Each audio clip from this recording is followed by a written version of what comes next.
معزز خواتین و حضرات، کیا آپ نے کبھی سوچا ہے کہ دنیا میں ایسے کون سے راز ہیں جو ہماری روزمرہ زندگی سے باہر ہیں؟ وہ حقیقتیں جو ہمیں حیرت میں مبتلا کر دیتی ہیں اور ہماری سوچ کو ایک نیا زاویہ دیتی ہیں۔ آج کی اس بہت ہی زیادہ ایکسائٹنگ ویڈیو میں ہم آپ کو لے کر جائیں گے ایک ایسے سفر پر جہاں آپ کو ملیں گے دنیا کے سب سے دلچسپ اور حیرت انگیز فیکٹس۔ یہ وہ حقائق ہیں جو آپ کے دماغ کو اسٹیمولیشن دیں گے اور آپ کو یہ سوچنے پر مجبور کر دیں گے کہ یہ دنیا کتنی پراسرار اور جادوئی ہے۔ تو اگر آپ تیار ہیں ان حقیقتوں کا پتہ چلانے کے لیے جو شاید آپ نے پہلے کبھی نہیں سنی ہوں گی، تو یہ ویڈیو دیکھنا مت بھولیے، آپ کا ذہن ان سب سے بھی زیادہ کھل جائے گا۔ فیکٹ نمبر 1، انسان کا دماغ جسم کے سب سے پیچیدہ اور طاقتور اعضاء میں سے ایک ہے، جو ایک دن میں لاکھوں خیالات کو پروسیس کرتا ہے۔ ہر روز ہمارے دماغ میں 50,000 سے زیادہ خیالات گردش کرتے ہیں، اور اگر ان خیالات کو تحریر میں تبدیل کیا جائے تو وہ ایک دن میں 6 کتابوں کے برابر ہو سکتے ہیں۔ دماغ کا یہ طاقتور سسٹم ہماری زندگی کی ہر سرگرمی میں حصہ لیتا ہے اور ہمیں اپنے ماحول سے ہم آہنگ کرتا ہے۔ دماغ میں تقریباً 86 ارب نیورونز ہوتے ہیں جو مختلف سگنلز کی ترسیل کرتے ہیں اور ہمیں مختلف تجربات سے آگاہ کرتے ہیں۔ دماغ کا یہ نیورونل نیٹ ورک ایک پیچیدہ کمپیوٹر سسٹم کی طرح کام کرتا ہے جس میں لاکھوں ڈیٹا پوائنٹس کو ایک ساتھ پروسیس کیا جاتا ہے۔ دماغ کی اس طاقتور خصوصیت کو سمجھنے کے لیے یہ سمجھنا ضروری ہے کہ کس طرح نیورونز آپس میں جوڑ کر مختلف افعال کو انجام دیتے ہیں۔ دماغ کے مختلف حصے مختلف کاموں کے لیے مخصوص ہوتے ہیں، مثلاً یادداشت، جذبات، زبان اور بصارت وغیرہ۔ دماغ کی اس پیچیدگی کے باوجود ہر شخص کا دماغ ایک انفرادی تجربہ ہوتا ہے، کیونکہ ہر دماغ اپنے مخصوص تجربات اور ماحول سے متاثر ہو کر ایک منفرد ساخت اختیار کرتا ہے۔ انسان کا دماغ اپنی صلاحیتوں کی بدولت بے شمار معلومات کو ذخیرہ کرنے، فیصلہ سازی کرنے اور مختلف مشکلات کا حل نکالنے میں کامیاب رہتا ہے۔ اس لیے دماغ کو ورک سٹیشن کہا جاتا ہے، کیونکہ یہ دن رات کام کرتا رہتا ہے بغیر کسی توقف کے۔ فیکٹ نمبر 2، زمین پر درختوں کا کردار صرف قدرتی خوبصورتی تک محدود نہیں ہے، بلکہ وہ ہماری بقا کے لیے بھی نہایت اہم ہے۔ درخت نہ صرف آکسیجن پیدا کرتے ہیں بلکہ ماحول کو صاف اور تازہ رکھنے میں بھی مدد دیتے ہیں۔ ایک تحقیق کے مطابق زمین بھر کے درخت ہر دن تقریباً 20 ملین ٹن آکسیجن پیدا کرتے ہیں۔ اگر ان درختوں کی یہ آکسیجن پیدا کرنے کی صلاحیت ختم کر دی جائے تو زمین پر زندگی کا جاری رہنا مشکل ہو جائے گا۔ آکسیجن کے اس اہم ذخیرے کے علاوہ درخت فضا میں موجود کاربن ڈائی آکسائیڈ کو بھی جذب کرتے ہیں، جو عالمی درجہ حرارت کو کنٹرول کرنے میں مددگار ثابت ہوتا ہے۔ درختوں کی یہ خصوصیت انسانوں اور دیگر جانداروں کے لیے ایک نجات دہندہ ثابت ہو رہی ہے، خصوصاً اس وقت جب عالمی درجہ حرارت میں بے پناہ اضافہ ہو رہا ہو۔ درختوں کا کٹنا اور جنگلات کی کمی ماحول کی تبدیلی کا باعث بن رہی ہے۔ اسی لیے عالمی سطح پر جنگلات کی حفاظت کے لیے مختلف اقدامات کیے جا رہے ہیں تاکہ زمین پر زندگی کا توازن برقرار رہے۔ درخت نہ صرف ہمیں آکسیجن فراہم کرتے ہیں بلکہ ہمارے ماحول کی صفائی میں بھی اہم کردار ادا کرتے ہیں۔ یہ قدرتی آلودگی کو کم کرنے میں مدد کرتے ہیں اور ہماری فضا کو تازہ رکھتے ہیں۔ فیکٹ نمبر 3، معزز سامعین اکرام، بلیوں کا شمار دنیا کے ان جانوروں میں ہوتا ہے جو انتہائی خود مختار اور آرام پسند ہوتے ہیں۔ بلیوں کا دن کا بیشتر وقت سونے میں گزرتا ہے اور یہ عادت ان میں قدرتی طور پر پائی جاتی ہے۔ ایک تحقیق کے مطابق بلیاں اپنی زندگی کے تقریباً 2/3 حصے تک سوتی ہیں۔ اگر فرض کریں کہ ایک بلی کی عمر 10 سال ہے تو اس کا مطلب یہ ہے کہ وہ 7 سال تک سوتی رہتی ہے۔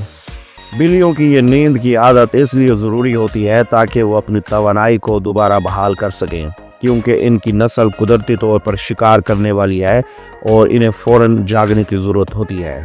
بلیوں کی نیند کی یہ خاصیت ان کے شکار کرنے کے انداز سے جڑی ہوئی ہے۔ شکار کرتے وقت ان کے جسم کو زیادہ توانائی کی ضرورت ہوتی ہے اور اسی لیے انہیں زیادہ آرام کی بھی ضرورت ہوتی ہے تاکہ وہ بھرپور طریقے سے شکار کر سکیں۔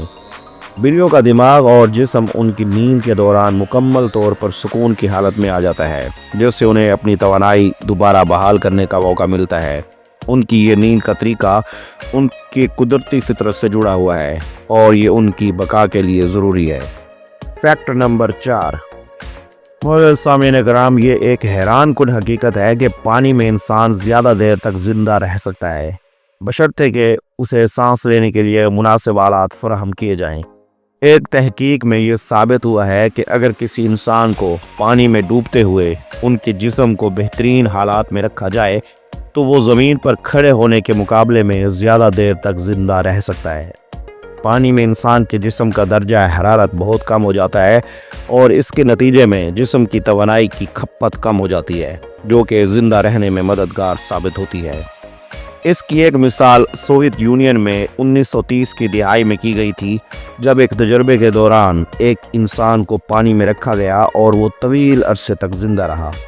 پانی میں زندگی کے لیے بہترین ماحول پانے کی اس تحقیق سے یہ سبق ملتا ہے کہ ہمیں قدرت کے مختلف رازوں کو بہتر طور پر سمجھنا چاہیے۔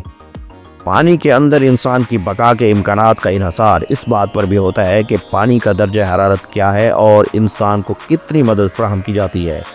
اس تحقیق نے یہ ثابت کیا کہ پانی ایک قدرتی طور پر زندہ رہنے کے لیے بہترین ذریعہ ہو سکتا ہے اور اس کے نتیجے میں انسانوں کے لیے نیا راستہ کھل سکتا ہے جب وہ قدرتی آفات یا حادثات کا سامنا کرتے ہوں۔ Fact number 5۔ ہاتھیوں کا شمار زمین کے سب سے بڑے اور طاقتور جانوروں میں ہوتا ہے اور ان کی یادداشت بھی بہت ہی طاقتور ہوتی ہے۔ ایک تحقیق سے یہ بات سامنے آئی ہے کہ ہاتھیوں کی یادداشت انسانوں سے بھی کئی گنا زیادہ ہوتی ہے۔ ہاتھی ایک دوسرے کو اپنے خاص طریقے سے پہچانتے ہیں اور اپنے ماحول کی ہر چھوٹی سے چھوٹی تبدیلی کو بھی یاد رکھتے ہیں۔ اگر ایک ہاتھی کسی انسان یا کسی دوسرے جانور کو ایک بار ملے تو وہ ہمیشہ اسے یاد رکھتا ہے۔ ہاتھیوں کی یہ یادداشت اس بات کو ثابت کرتی ہے کہ قدرت نے انہیں غیر معمولی ذہانت عطا کی ہے جو ان کی بقا کے لیے بہت ہی زیادہ اہمیت کی حامل ہے۔ ہاتھیوں کی یادداشت کا یہ حیرت انگیز پہلو ان کے جغرافیائی سفر میں بھی مددگار ثابت ہوتا ہے۔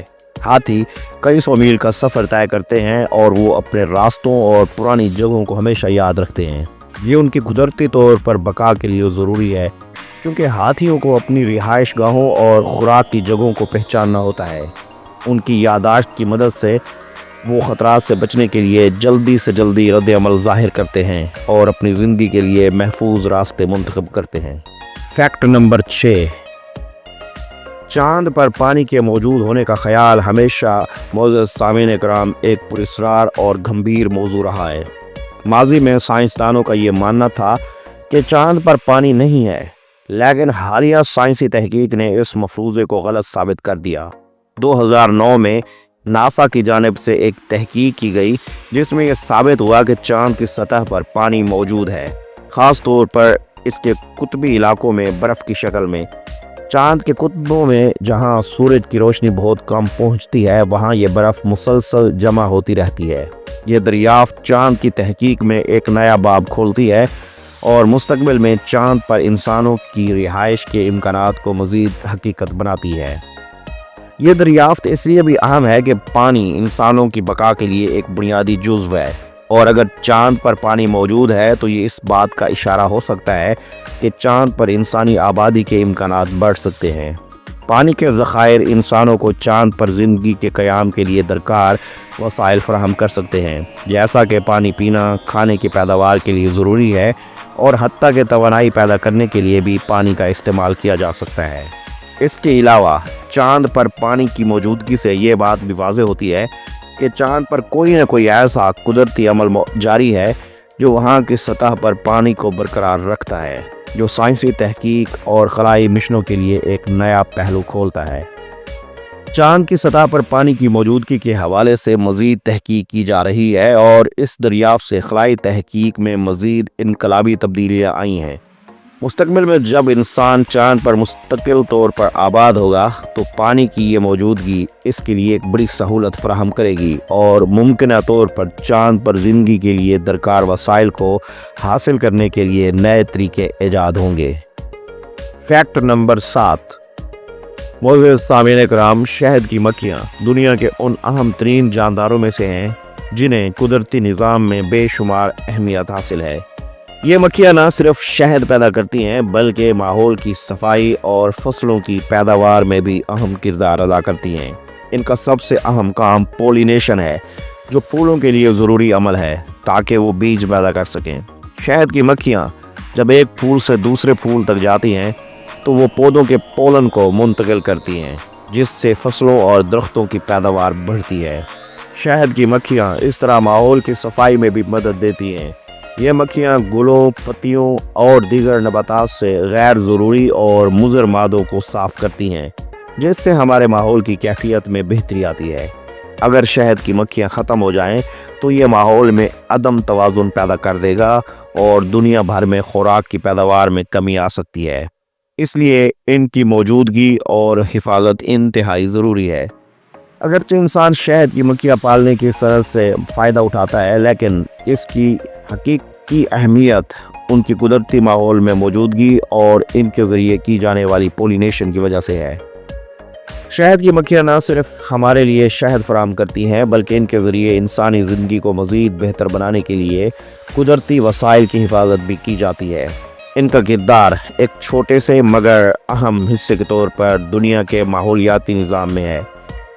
اس لیے ان مکھیوں کی حفاظت عالمی سطح پر ایک اہم موضوع بن چکا ہے تاکہ قدرتی توازن برقرار رہے اور انسانوں کی ضروریات پوری کی جا سکیں۔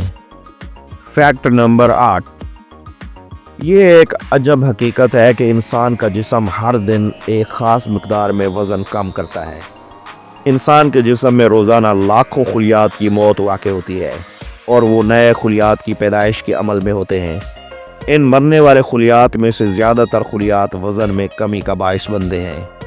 اس کے علاوہ انسانی جسم کا میٹابولک عمل بھی ایک روزانہ کی بنیاد پر توانائی کو جلا دیتا ہے اور جسم کی اضافی چربی کو کم کرنے کا عمل جاری رکھتا ہے۔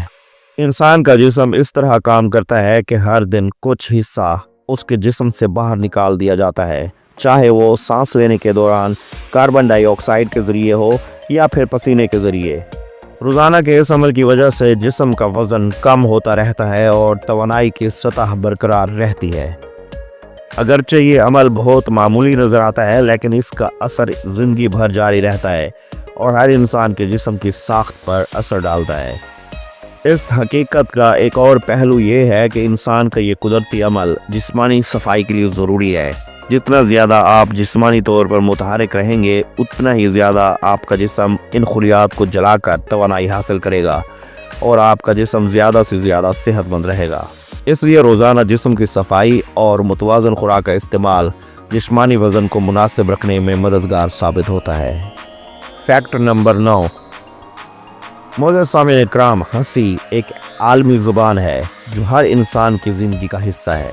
لیکن کیا آپ نے کبھی اس بات پر غور کیا ہے کہ ہنسی کی آواز مختلف زبانوں اور ثقافتوں میں مختلف ہوتی ہے؟